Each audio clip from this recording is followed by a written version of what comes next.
right, final thoughts on our Idaho adventure. Well, we had a good time. Got to see a lot of people that don't live down here anymore, that we used to race with down here, but live up that way. It was great seeing Garrett Cromsite, Jesse Lawson, seeing Rich Wilson and his boy, and it's just fun hanging out with everybody. We made a lot of new friends, new competitors up there that we know now are, well, cool with.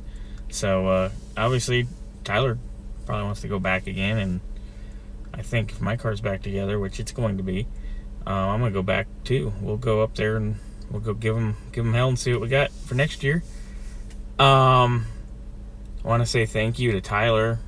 For planning this and wanting to do it, and we were gung-ho on this since day one, even with our rain delays and rescheduling and everything. Tyler and Pops and Ryan, Big T. I know he couldn't go with us this go around. He was going to go with us on the original date, but you always got to thank Big T.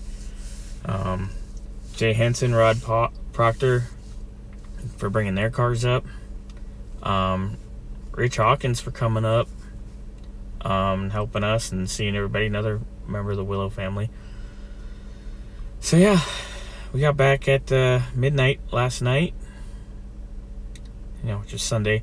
Left here Thursday afternoon, so it was an adventure. Probably about 28 hours in the truck, and we trucked on. We had a lot of good laughs, had a lot of good times, a couple good dinners, so hotel stays.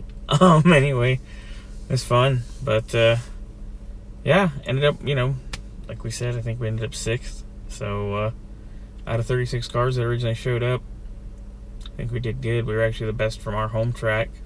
It was just mechanical woes for the others, for Jay and Rod, but can't wait to go again next time.